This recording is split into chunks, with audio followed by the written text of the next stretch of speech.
Hello students, आप सभी को नवरात्रि की हार्दिक शुभकामनाएं। तो देखिए, हम आज चैप्टर 18 के क्वेश्चन नंबर 24 को सॉल्व करेंगे। तो सबसे पहले हम देखते हैं क्वेश्चन नंबर 24 क्या कहता है। क्वेश्चन नंबर 24 कहता है, पेज नंबर है 261 में, कहता है कि जया ने एक वर्ग क्षेत्र में अंतःवृत्त अंकित किया। तो एक वर्ग है जिसके अंदर अंतःवृत्त उसने अंकित किया।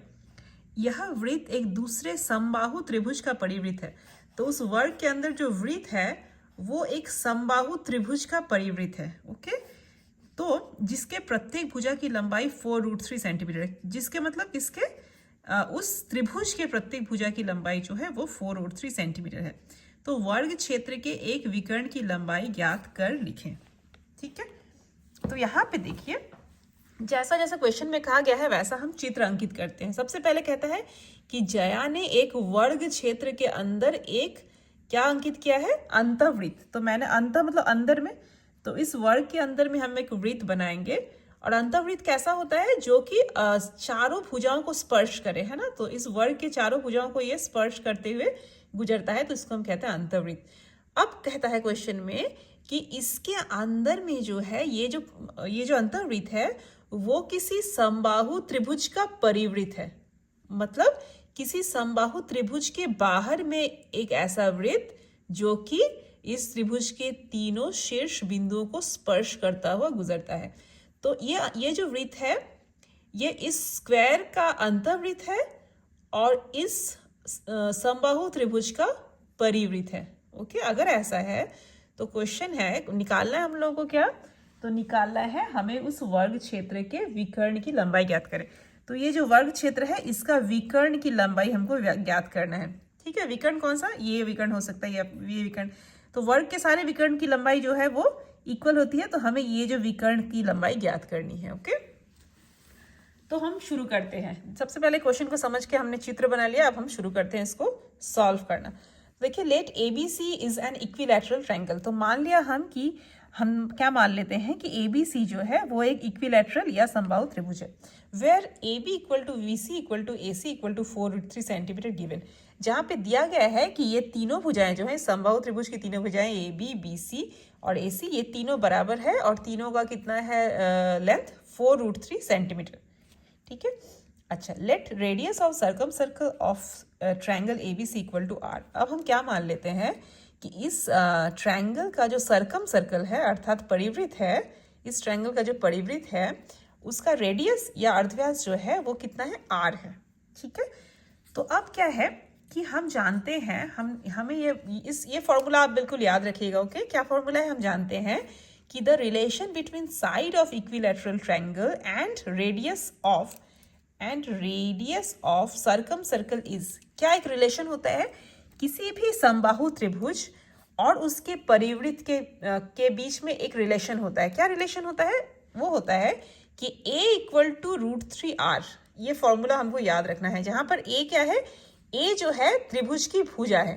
तो इस त्रिभुज की भुजा है 4√3, तो A equal to √3 into r, √3 into r. R मतलब क्या है, आर है इस परिवृत्त का रेडियस। शुरू में ही हमने आर किसको मान लिया है, radius of circum circle, circum circle का जो है रेडियस है।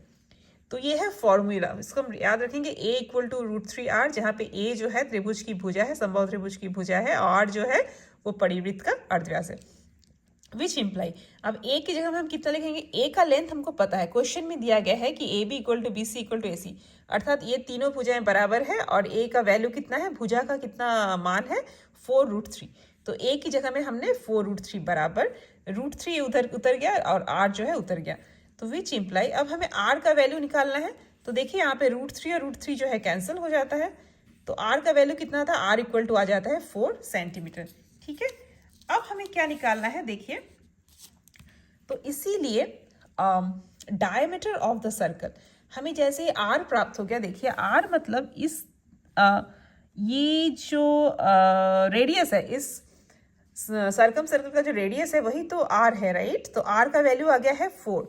तो अगर हम इसको भी इसका 4 का यदि डबल कर दें ये वाला, तो ये हो जाएगा व्यास, ये अर्धव्यास है 4, तो व्यास कितना हो जाएगा, व्यास या डायमीटर हो जाएगा। Diameter of circum circle is circum circle, CIRCUM, circle, diameter of circum circle equal to 2r होता है, तो 2 इंटू आर, 2 इंटू आर का वैल्यू है 4, तो 2 इंटू 4 इक्वल टू 8। तो हमें व्यास प्राप्त हो गया। हमने व्यास क्यों निकाला बताइए? तो व्यास हमने इसलिए निकाला क्योंकि व्यास अगर 8 हो जाएगा तो इस स्क्वायर का जो भुजा है वो भी 8 हो जाएगा। देखिए ये दोनों इक्वल है, राइट? ये वृत्त का व्यास और इस स्क्वायर का जो भुजा वो दोनों ही हो जाएगा 8। तो इसीलिए हमें स्क्वायर का भुजा हमें निकल गया कितना? 8 सेंटीमीटर। तो इसीलिए हम लिख रहे हैं कि side of the square is equal to diameter of the circle. ठीक है, तो इस सर्कल का जो डायमीटर है वो साइड ऑफ द स्क्वायर है, तो इसीलिए ये 8 है तो ये भी हो जाएगा 8। ठीक है, तो इसीलिए अब हम क्या करेंगे, वो 8 हो गया। अब हमें डायगोनल ऑफ द स्क्वायर निकालना है, मतलब हमें उस स्क्वायर का भुजा निकालने के लिए नहीं बोला है, बल्कि हमें बोला है उस स्क्वायर का विकर्ण या डायगोनल निकालने के लिए। तो इसीलिए diagonal of the square equal to, अब विकर्ण का क्या होता है फॉर्मूला स्क्वायर के विकर्ण का? √2 इंटू ए। तो √2 इंटू, यहाँ पर देखिए ए हम नहीं लिखेंगे, ए लिखने से क्या हो जाएगा, थोड़ा सा कन्फ्यूजन हो जाएगा। ऑलरेडी हमने एक जगह ए यूज़ किया है, राइट? तो हम यहाँ पे लिख देंगे √2 इंटू साइड लिख देंगे, साइड, साइड सिर्फ साइड लिखने से होगा। तो √2 इंटू साइड, तो √2 इंटू, अब साइड कितना है, स्क्वायर का साइड है 8, देखिए side of the square is 8, तो √2 इंटू 8, तो √2 इंटू 8 करेंगे तो 8√2 सेंटीमीटर।